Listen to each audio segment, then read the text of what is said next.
All right, so give me an update on the hot dog eating contest. Paulie tells me you're like the world's foremost expert on this thing over the years. Yeah, so this, and I'm given credit, thank God, in the book Horsemen of the Esophagus, which is a great book if you haven't read it. But yeah, no, in 2002, I was at ESPN and we had this thing on most sent stories that you could look at. This was before there were like heat maps, and the second most sent story in 2002 on ESPN.com wasn't like the first was Deer forces man to flee office, which is on the outdoors page. Literally, that was the number one most sent story at ESPN.com 2002. And number two is Kobayashi. And I was like, wait, this thing happens in Coney Island and we're not doing anything. And ultimately convinced ESPN to televise it and was the initial stove side reporter or whatever you want to call it and got to know all these guys. And yeah, so this one's a real interesting one. I had heard rumblings about a week ago that Joey Chestnut was not going to be back. I had not heard that he is signed with Impossible Foods to endorse a plant frank, but that's kind of how it came out that they, you know, you could obviously understand that Nathan's, the sponsor of the hot dog eating contest, doesn't want the plant competitor on Joey Chestnut. So whether he canceled them or they canceled him, it came out that he was not going to be in the hot dog eating contest, which, by the way, the fact that the hot dog eating contest can still own the world as it did, right? Despite the fact that they pretty much had two champions over 25 years, this isn't like Jimmy Johnson winning like 5 NASCARs. This is two champions over 25 years. This is the worst parody of any sport. And yet, they can grab the relevance that they do, that Joey Chestnut's not going to be there.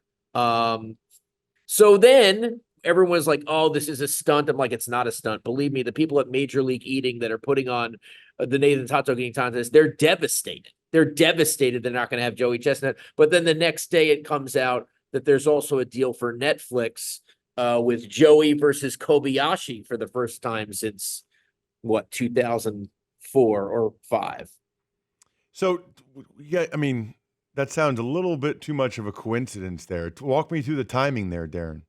Well, I think Joey had already looked at the Netflix deal. Hey, we're going to own Labor Day instead of own the 4th of July.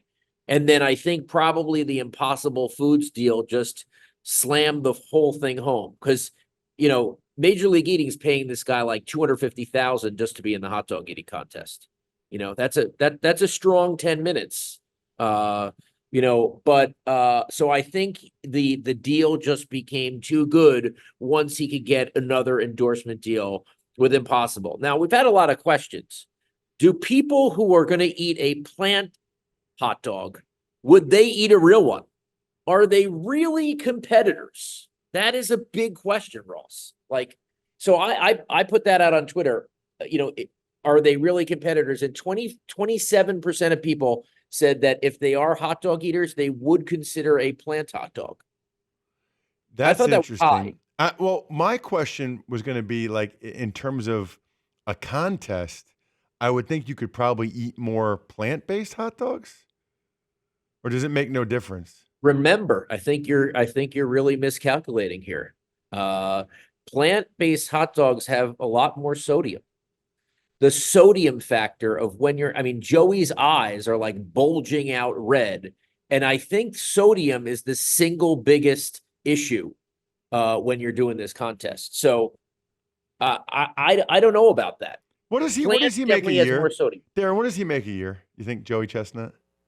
Probably about, with everything, probably $500,000 a year. Okay. And now maybe he'll go viral now with you do something on Netflix, man. That's international. I mean, you have a chance to go big when you do that. No, and it's Netflix Live, which they're trying to, obviously put a lot of focus on. So it's very interesting. All right, Very interesting. can you do us a favor, Darren, and stay on top of this story? Very important. You don't have to ask me. I'm on top of this.